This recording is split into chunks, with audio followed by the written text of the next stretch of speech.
Hola, muy buenas. Te doy la bienvenida un día más a Un Café con un Emprendedor en Prácticas. Ya sabes, ese es el podcast en el que te cuento mi aventura emprendiendo en primera persona, de forma auténtica, sin editar, según salga. Y hoy, pues para un poquito darle más naturalidad, tengo un invitado que me contactó hace unos días, que sabe muchísimo de negociación y de emprendimiento y de podcasting, y que seguro que nos va a ayudar un montón a todo eso que tiene que ver con las negociaciones, saber negociar siendo emprendedor en prácticas. Y bueno, le doy paso. Bienvenido, Simón. Muchas gracias, Alejandro. Bueno, ya nos contará un poquito más Simón, pero entre otras cosas me llama mucho la atención, Simón, si quieres empezamos por ahí, que tú realmente tú tienes un podcast sobre cómo negociar. Y de hecho, en estos minutitos antes de empezar a hablar, ¿no? A darle al botón de grabar, me comentabas que para ti fue algo muy importante y clave cuando emprendiste, ¿no? El no saber negociar, mejor dicho. No sé si puedes comentarnos un poquito por qué decidiste hacer eso y qué es lo que haces ahora mismo como emprendedor. Ok, muy bien. Bueno, yo he emprendido varias veces en mi vida. El último emprendimiento es este podcast de negociación, porque no quiero que más nadie sufra lo que yo sufrí en mis emprendimientos anteriores. Desde que yo salí de la universidad decidí emprender. No fue algo que dije, no, no quiero trabajar para otra empresa ni nada de eso, sino que se me venía la idea a la cabeza, se me presentaba la oportunidad y lo hacía. Entonces empecé muy joven con unos amigos. El primer emprendimiento que tuve fue una tienda que vendía artículos electrónicos, computadoras, televisores. Éramos 4 amigos. Esto fue en Venezuela y yo estaba entre emprender o irme del país por la situación y no sabía qué hacer. Un día intentaba emprender, iba con todas las fuerzas a la tienda, limpiaba todo, cambiaba todo de sitio, traía nuevos productos. Al día siguiente llegaba deprimido, decía que me quería ir. Entonces mis amigos no sabían si yo quería que la tienda fuese la mejor de mi ciudad o si yo no quería saber nada con la tienda. Ujú, Esa indecisión interna los terminó afectando, porque ellos no podían seguir a una persona que cambiara tanto su opinión, porque ujú. internamente yo no estaba convencido de lo que estaba haciendo. Y irremediablemente eso terminó en una disolución, porque no sabían a dónde quería ir yo.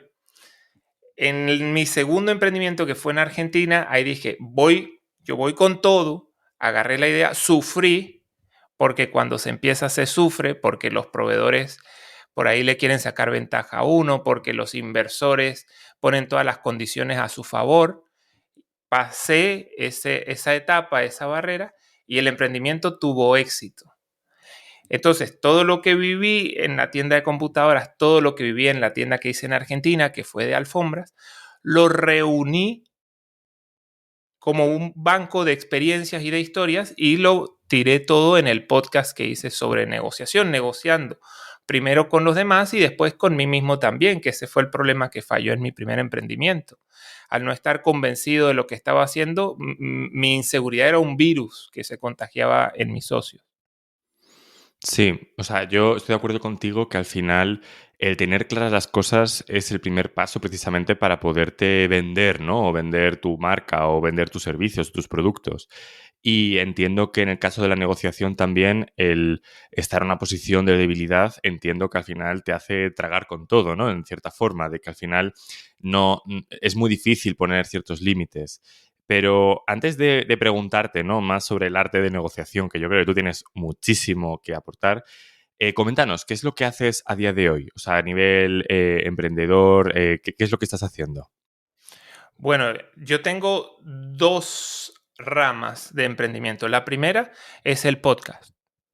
Yo grabo episodios a veces cuando no tengo tanto trabajo en el otro emprendimiento que ya te digo, grabo semanal o si no, grabo cada 2 semanas. Sencillo, me imagino que es un procedimiento muy parecido al tuyo. Grabo episodios dando el conocimiento que tengo. Y después tengo otro emprendimiento que también es de negociación porque deriva del podcast, donde yo ayudo a gente a aprender a negociar. Hago sesiones 1 a 1 como las que estamos haciendo tú y yo ahora, porque me parece mucho más personal. ¿Qué pasa? Si quieres volverte un buen negociador, con un libro no te va a alcanzar, porque el libro no va a poder ver cuáles son tus debilidades negociando. La gente viene con diferentes heridas de niño. Hay gente que es colérica, hay gente que es miedosa. Y esas diferentes personalidades se tienen que tratar de distinta manera. Entonces yo trabajo 1 a 1 con la gente para poder remediar todas esas fallas en el carácter y volverlas fortalezas. Y a partir de eso me han salido otras oportunidades de gente que me dice, Simón, yo no quiero aprender nada, yo quiero que vayas y negocies por mí. Entonces yo termino yendo a negociar por la gente. También hay empresas de negociación como la empresa más grande para la que trabajo ahora es el American Negotiation Institute. Ellos tienen clientes que necesitan que los ayuden a negociar y también son mediadores. Eso es una empresa que está en Estados Unidos, pero tienen clientes en Latinoamérica, en México y en España, y cuando las negociaciones son en español me envían a mí. Yo para ellos también, ellos son uno de mis clientes. Mm. Suena muy interesante y si te parece vamos a ir directamente al tema de la negociación, ¿no? Sí. Como instrumento, ¿no? Que utilizamos los, vamos a decir, emprendedores a la hora de montar un negocio, a la hora de vender nuestros servicios, a la hora de justificar un precio, una tarifa. Y creo que ese es uno de los grandes dolores que tenemos, porque de hecho estoy pensando en varias personas que me escucháis, que conozco personalmente y que muchísimas veces me habéis dicho, oye Alejandro, un problema que suelo tener es precisamente ese, el de me da mucho miedo poner mi tarifa, me da mucho miedo que me rebatan si soy muy caro, que porque vale esto, no lo otro, enseguida me quedo pequeñito, ¿no? No sé si podrías dar algún tipo de consejo, ¿no? Que, aunque es difícil, ya lo sé de forma general, pero dar algún tipo de consejo que pueda servir, ¿no? A una persona que está empezando, que es emprendedora en prácticas, ¿no? Para empezar a tener esto en cuenta. Sí, cuando a nosotros nos cuesta o nos parece difícil colocar una tarifa, es porque no tenemos el entrenamiento suficiente para colocar la tarifa. Por ejemplo, tú eres programador y yo te puedo decir, Alejandro, es muy difícil programar una página web. Me puedes decir, no, hombre, no es difícil, has hecho un curso. No, todo es fácil después de que uno aprende. Entonces eso que sentimos, esa dificultad, esos nervios, no es más que falta de preparación. No es que no sabemos vender, no sabemos negociar, o esa persona es de cierta manera y me cuesta negociar con esa persona. Todo eso es falta de preparación. Yo era una persona que no me salía a vender, no podía, me daba miedo, a veces hasta lloraba. Y después de entender que todos son estrategias, que todos son tácticas, se me hizo mucho más sencillo.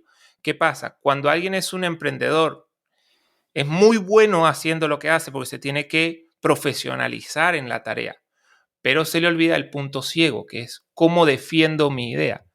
No puedes esperar que una persona vea lo que estás haciendo y diga, wow, qué bueno, estás pidiendo 10.000 euros. Bueno, te voy a dar 20.000 porque es tan bueno que estoy sorprendido. No, eso no es natural. Lo natural es que a la gente le parezca súper buena tu idea y te diga que está muy cara. Y eso es así. Por ejemplo, tú contratas internet en tu casa y te dicen, bueno, te vamos a dar más velocidad por el mismo precio. Tú no los vas a llamar y decir, no, si me van a dar más velocidad, no se preocupen que yo pago el doble voluntariamente. Eso no pasa. Claro. Todos queremos ahorrar. Nosotros queremos ahorrar y no es que somos malos. Si un emprendedor se encuentra a un inversor, a un cliente, a un proveedor que es fuerte, le dice, no, eso está muy caro, me estás robando, eso es natural. La gente saca esa parte de sí misma cuando está negociando, somos distintos. Entonces, eso va a pasar. Lo primero que yo como emprendedor hago es entender que nadie va a estar de acuerdo con mi precio. Y si nadie va a estar de acuerdo con mi precio, la única referencia real que tengo del valor que yo estoy ofreciendo soy yo. Entonces, si yo me dejo consumir por mi síndrome de impostor, yo voy a terminar trabajándole a todos los demás, a los objetivos de los demás. Mientras que si yo digo, bueno, no voy a poder convencer a nadie, yo sigo con la idea de lo que considero un precio justo, yo puedo mantener eso. Y si yo después de tener varias experiencias, no una sola ni tres, varias experiencias, veo que estoy arriba de precio, ajusto. Pero primero el mercado me tiene que dar una evidencia contundente de que yo estoy equivocado. Ujú. Yo creo que probablemente la mayoría de las personas que están escuchando esto estén de acuerdo en el qué, ¿no? En cómo, de hecho, o sea, ya lo hablé en otro episodio hace tiempo, igual es mucho más lógico plantearte, por ejemplo, poner tu tarifa o lo que cuesta tu servicio en base al valor que entregas y el valor percibido, ¿no? Y que creo que eso siempre es un éxito. Lo que pasa que es difícil, ¿no? Y precisamente lo que creo que tiene más complicación es precisamente el cómo defenderlo, ¿no? O sea, que ahí entiendo que es precisamente esa negociación y esas creencias. Y recojo algo que comentaste al principio que me pareció muy interesante y es el tema de las heridas que tenemos de niño. Y que creo que no son cosa menor, porque si uno, vamos, hasta donde me puedo imaginar, si uno, por ejemplo, ha sentido que de pequeño, yo qué sé, se sintió abandonado, se sintió poco querido, lo que sea, es posible que de más adulto se sienta con menos autoestima y eso le haga aceptar cualquier precio y cualquier circunstancia, ¿no? Entonces, imaginémonos, por ejemplo, ¿no? Por hacer una mini pildorita igual de lo que haces en tus formaciones y demás. Imaginémonos que estamos, yo qué sé, ante un posible cliente y le queremos ofrecer un servicio que sabemos que el valor percibido ha de ser, o sea, es este, el precio lo tenemos muy claro, lo tenemos estudiado, incluso probado, como dices tú, por el mercado, pero nos dice que no, ¿no? En ese momento, ¿cómo? O sea, ¿qué estrategias crees que puede desbloquear un poco esa situación en nuestro favor? Ok. Eh, las negociaciones pasan muy rápido, pero hay que estudiarlas muy lentamente. Cuando viene el no de un cliente, hay que entender, antes de responder, antes de hacer una estrategia, hay que entender por qué. Hay que entender qué pasó con el cliente que está diciendo que no. Y segundo, no hay que caer en una discusión con el cliente, porque es precisamente eso lo que lo coloca más difícil. Si tú me dices que no y yo pregunto directamente por qué, te voy a afianzar y te voy a anclar en tu posición, porque vas a tener que defender tu no. Entonces yo precisamente lo que estoy haciendo es levantar tus barreras. Cuando yo encuentro un no, es muy normal, tenemos que estar totalmente conscientes de que los no van a pasar mucho más que los sí. Tengo que decir, ok, ¿qué pasa? Por ejemplo, un niño. Fíjate que el niño, cuando la mamá le dice no, es cuando empieza la negociación.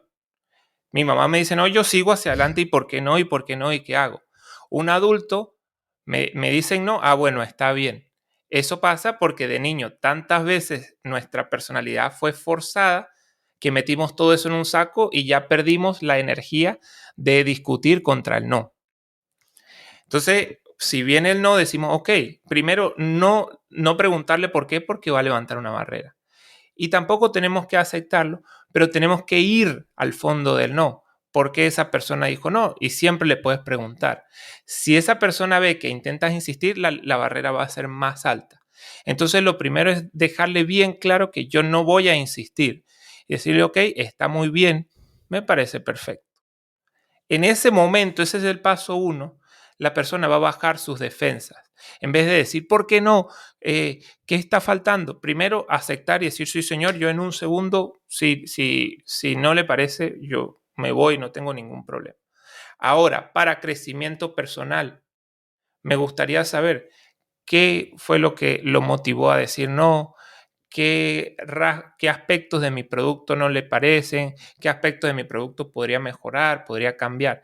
Y como esa persona ya no siente que está adentro de la venta, las barreras están bajas, se desactiva el modo defensa y esa persona se puede abrir y decir, ok, por esto, por esto, por esto. Y después de que esa persona se abre, sabes que está detrás del no. Y ya está en cada emprendedor decir, bueno, señor, ¿y si yo cubro todas estas necesidades que dejé afuera, si yo hago otra propuesta, usted estaría dispuesto a analizarla? Y entonces ahí se vuelve a abrir la negociación. Hmm.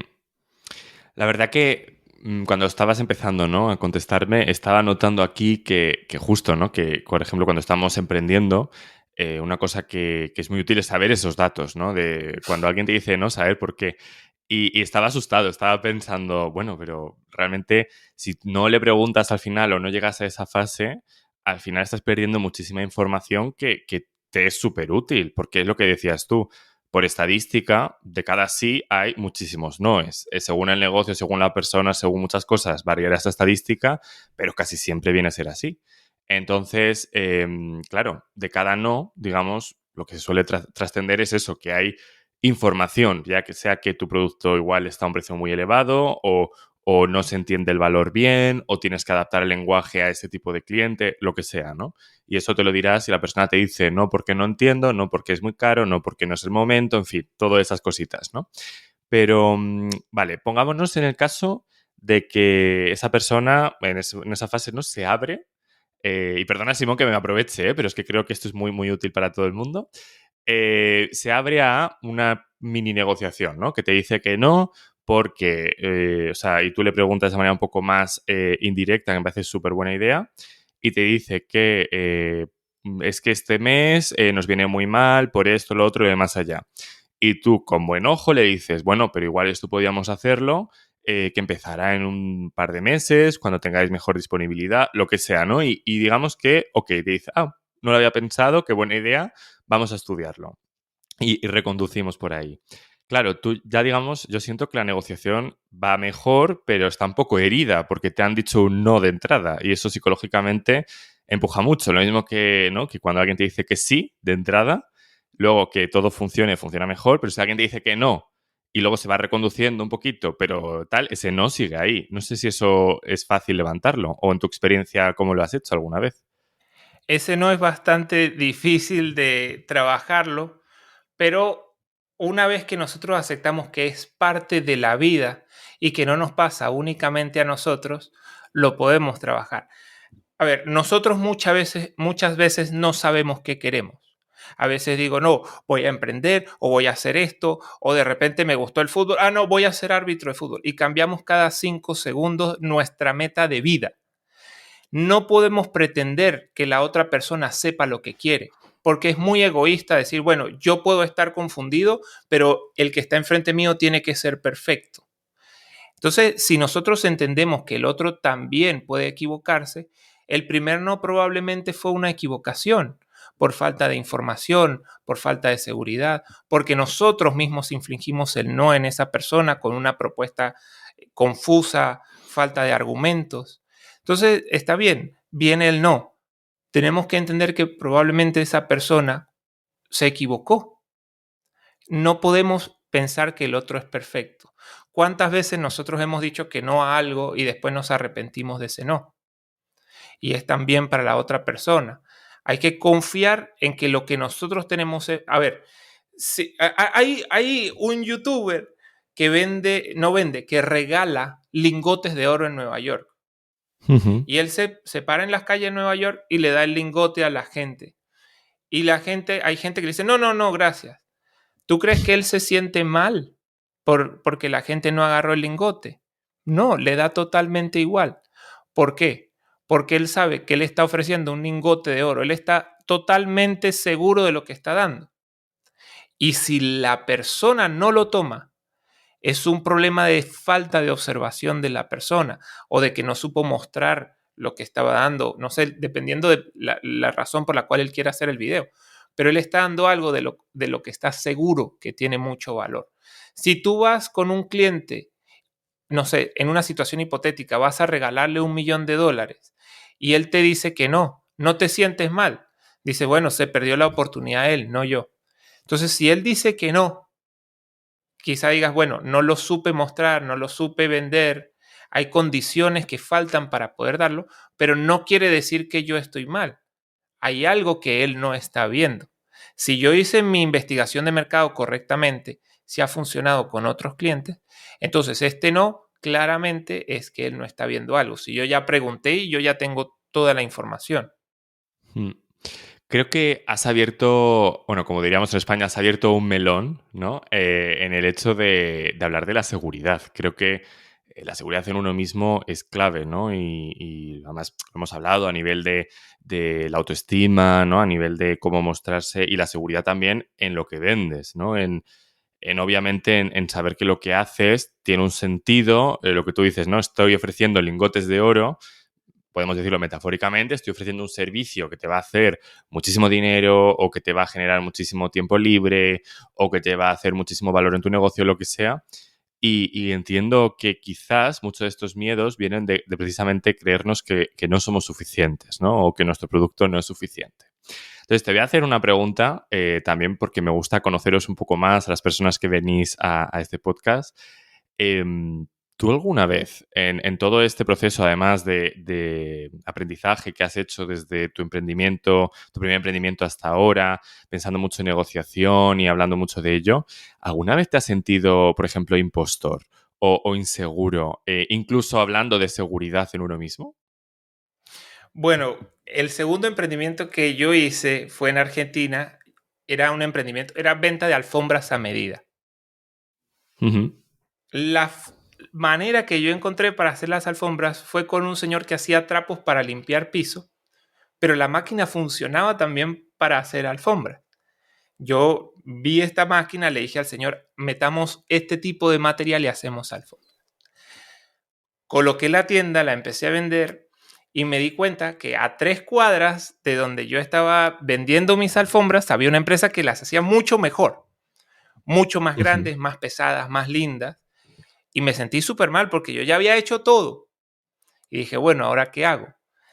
De verdad que, siendo honestos, la alfombra de ellos era mucho más bonita, mucho más pesada. Viene una señora a mi tienda y me dice, fui a la otra tienda, pero yo prefiero comprar estas. Yo digo, ¿por qué? Porque estas alfombras, al ser menos pesadas, las puedo meter en el lavarropas, en la lavadora, no sé cómo le digan en España. Hmm. Aquellas son muy grandes y mi lavarropas tiene un límite de peso que acepta. Cuando yo subo algo que pesa más, empieza a funcionar mal. Entonces estas están perfectas para la lavadora casera. Entonces dije, claro, el producto, quizás los colores no son tan brillantes, pero lo que yo no tengo en la calidad de la lana, lo tengo en la facilidad de uso y valen la mitad. Entonces, ¿cómo sé yo que mi producto no era mejor que el de ellos? Porque quizá yo no era el cliente, pero si alguien lo que estaba buscando era una alfombra que se pudiera lavar y que no fuese tan cara, entonces mi producto era mucho mejor. El hecho de que el producto de ellos tuviera más calidad no lo hacía mejor, lo hacía más caro y con más calidad. Pero ¿qué es mejor? ¿Cómo se define qué es mejor? Entonces, por ejemplo, tú tienes algo, sientes miedo porque, bueno, quizá otra empresa ya desarrolló lo mismo, hizo lo mismo y se ve mucho mejor. Sí, pero quizá yo puedo ofrecer un producto más personalizado, quizá yo puedo ofrecer un mejor servicio. ¿Qué tengo yo que al ser pequeño no me puede competir un grande en mis servicios, en mis productos? Muchas veces nuestra fuerza está escondida, no la sabemos ver porque comparamos rasgos que no son los que tenemos que comparar con la competencia. Me parece un aprendizaje muy útil, ¿eh? Y creo que también es algo que suele pasar. O sea, lo que decías tú, a mí me ha pasado de precisamente creer que no puedo competir contra alguien muy, muy grande, en lo que sea, en podcasting, por ejemplo, ¿no? Pero luego me pregunto, ¿para qué realmente? O sea, necesito competir con X marca. Es que es imposible. ¿Cómo voy a competir contra una marca que tiene miles o millones de euros, dólares detrás, que le permite crecer y demás? No. ¿Pero qué puedo hacer con eso? Pues igual conecto con otras personas que estén en el mismo nivel que yo, ¿no? Y esto pasa muchísimo y quizás lo que creemos una debilidad para ciertas cosas también nos da muchas fortalezas y también nos da mucho más autenticidad o en tu caso, ¿no? Lo que tú creías de la alfombra no es suficientemente buena a nivel del tejido, por otro lado te está dando que sea suficientemente ligera y tiene otras ventajas que no te imaginabas, ¿no? Entonces sí que es cierto que al final también como que hay distintos tipos de consumidores, compradores, clientes que buscan cosas muy distintas y que probablemente tampoco seamos nosotros mismos. Es un aprendizaje también que estoy teniendo yo mucho, que tú piensas que igual vender algo a no sé cuántos mil euros es muy caro, pero igual porque igual tú no lo comprarías porque tú no eres tu propio cliente, algo que suele ser súper habitual, pero tu cliente lo ve y dice, es que esto es una ganga, esto es algo que tengo que comprar o tengo que adquirir porque es que me va a cambiar la vida y este precio es ridículo comparado con lo que me va a ofrecer, ¿no? Entonces, ese trade-off es súper complicado de entender. Sí, sí, te entiendo completamente. Y, Y no sé- sí, sí, Simón. la gente compra primero la persona y después la idea. Entonces, por ejemplo, yo como negociador, a veces digo, bueno, pero mi podcast es pequeño. Por episodio tendré 10.000 visitas. A veces un poco más, a veces un poco menos, dependiendo del invitado, de si me sentí inspirado. Y digo, bueno, yo a veces compito con podcasts que tienen 80.000, 90.000, 120.000 visitas. Pero de esas 10.000 personas que me escuchan, muchísimas me contactan para las clases uno a uno. Muchísimas, más de lo que yo puedo dar. Toda mi agenda está full. Cuando sale un cupo, bueno, lo agarran muy rápido. Entonces, me sirve tener 20, 30, 50, 100.000. Si yo ya no tengo más capacidad, una vez que yo agrande mi capacidad, diga, bueno, ya no soy yo solo, vamos a trabajar y voy a poner más gente a dar clases, capacito a otros negociadores, digo, bueno, a Mm. ver cuánta gente necesito para llenar mi capacidad. Pero muchas veces estamos muy preocupados en llegar a más gente o en que nuestro alcance sea más grande, cuando realmente es mucho más fácil a las personas con las que ya tenemos alcance buscar la manera de involucrarlas en nuestro proyecto y de que se conviertan en nuestros clientes. Entonces, muchas veces llegar a más gente no es necesario. Mm. Sí, no, no, y esto muy guay también lo que comentas, hace poquito lo comenté también en otro episodio, la diferencia entre métricas reales y métricas del ego, que las personas que creamos contenido enseguida empezamos a pensar en suscriptores, en personas que escuchan el episodio, etcétera, etcétera, cuando depende un poco de los intereses que tengamos, obviamente, pero al final lo que queremos de alguna manera es cambiar el mundo, impactar, divulgar, yo qué sé, hacer negocio o lo que queramos. Y esas son las métricas que realmente nos importan o deberían importarnos, porque, no sé, puestos a pensar, ya lo comenté, no sé si te ha pasado a ti, Simón, pero a mí me ha escrito mucha gente que tiene granjas de bots que te escuchan el episodio o te dan like a comentarios en redes sociales, o sea, o lo que tú busques pagando un dinero. Y si tú buscas simplemente engordar tu lista de lo que sea con bots, con un número vacío, es simplemente cuestión de unos cuantos dólares. O sea, al final lo puedes hacer, está al alcance de todos. Podríamos decir, mira, pues tengo 1.000.000 de escuchas. Sí, se puede, pero literalmente no cambiaría nada, solamente tu ego, ¿no? Entonces, súper importante eso que comentas. Y también ver cuál es la razón. Supongamos que estamos hablando de podcasting. ¿Cuál es la razón por la cual se crea el podcast? Yo jamás pensé crear el podcast para vivir de dar clases de negociación.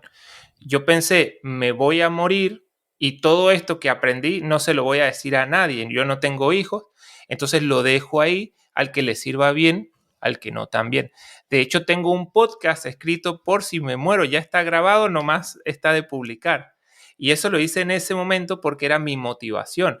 Puede ser una motivación muy loca, pero cada quien tiene sus motivaciones. Mm, Entonces, yo nunca pensé en la cantidad de vistas. Y eso me fue pasando a medida que fue creciendo, que empecé a ver la cantidad de gente que me seguía, que me escuchaba. mm, O por lo menos una chica que trabaja ayudando a empresas a solucionar problemas, como una consultora sobre problemas internos de la empresa, problema de un departamento con otro. Ella me dijo, quiero hacer un podcast. Ok, ¿para qué quieres hacer un podcast? Para que cuando la gente me contrate vea lo que yo sé. Entonces, a mi cliente yo le paso el podcast. El podcast de ella incluso es privado, no lo puedes encontrar porque ella lo usa como una herramienta de venta. ¿Le importa la cantidad de vistas del episodio? No. Le importa que la gente que no sabe si comprarle o no, escuche lo que ella tiene para decir. Y mm, ya. totalmente. Pues Simón, si te parece, vamos terminando porque a mí me gusta estos episodios dejarlos cortitos. Siempre digo que debería durar el tiempo que dura más o menos el disfrute de una taza de café. Así que, si te parece, hablando de tu podcast, que hemos hablado mucho, creo que no has dicho cómo se llama, Y también comentar de que más o menos en paralelo estaré también como invitado en tu podcast. No sé si cuál se publicará antes, pero vamos, que animo a los suscriptores a que vayáis también a buscar ese episodio. Si ya está publicado, entonces lo enlazaré en algún lugar de la descripción. Si no, pondré simplemente el enlace al podcast. Y en unos días, semanas, supongo que apareceré yo por ahí. Así que no sé si puedes Sí. comentar eso, dónde buscarte y demás. Bueno, primero para tus seguidores, sí, el podcast está ya publicado, lo pueden ir a buscar. El nombre del podcast es Negociación desde cero y explico cómo se negocia desde no saber nada hasta las cuestiones más complejas de negociación, que es negociando con el yo interno, con el niño interno, todo lo que es psicología de la negociación.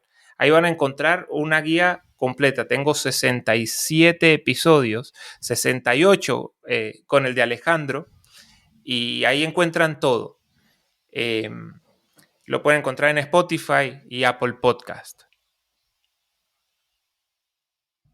¿Qué otra pregunta Vale. me dijiste, perdón? Sí, ¿y dónde pueden ubicarte, por ejemplo? No sé si tienes LinkedIn o tienes, por ejemplo, página web. Sí, simonjosueperez.com. Ahí me pueden ubicar y tengo la masterclass que ya está a la venta, es un producto sobre los tipos de negociador. Nosotros podemos ser negociadores complacientes, competitivos, evitativos. Hay varios tipos de negociadores y dependiendo de cómo somos y cómo es el otro, es que se tienen que plantear las negociaciones. Si yo leo un libro genérico de negociación, no sé si eso me va a servir o no, porque eso quizás es para otra personalidad. Entonces, yo hice una masterclass donde puedes reconocerte, reconocer tus heridas de pequeño, saber cómo trabajarlas y a partir de eso crear un nuevo yo con el cual puedes negociar y vas a dejar atrás todos esos síndromes de impostor. Y después tengo las clases uno a uno de negociación donde me cuentas las cosas que estás viviendo en tu vida, las negociaciones que tienes pendientes y las vamos trabajando. Eso se hace uno a uno como estamos hablando tú y yo. simonjosueperez.com. Genial, pondré tu página web por también la descripción del episodio para quien quiera ir, que ahí lo tiene, vamos, ya sin duda para que no se pierda. Pues nada, Simón, ha sido un placer. Quien quiera saber más de ti, le invito a eso, que vaya a ver tu contenido, tu podcast. Yo me he escuchado un par de episodios y la verdad que me gusta porque además hablas de temas de actualidad. Ahora mismo todo el tema de Estados Unidos, ¿no? Con la negociación de aranceles y demás, creo que es un tema muy interesante y sé que lo tratas y me ha parecido muy interesante tu punto de vista. Así que nada, invito bueno, quien esté escuchando esto que pueda pasarse por tu podcast y le dé una oportunidad. Y nada, simplemente agradecerte tu tiempo. Ha sido un placer estar por aquí y contigo y nada, y todo lo que nos has aportado creo que ha sido súper interesante. Muchas gracias, amigo. Muchas gracias. Y gracias a ti que estás escuchando hasta el final. Ya sabes que tengo una newsletter donde comparto un montón de temas sobre mi emprendimiento, sobre inteligencia artificial, ética y humana. Se llama iahumana.substack.com. Ese es el enlace donde puedes suscribirte gratuitamente y que te invito a hacerlo, de hecho. Y nada, ya sabes que mis servicios están en www.alejandroperezperez.com para saber un poquito más de lo que hago, si quieres contratarme y todas esas cositas que te digo muchas veces. Nada, nos vemos en el siguiente episodio. Gracias.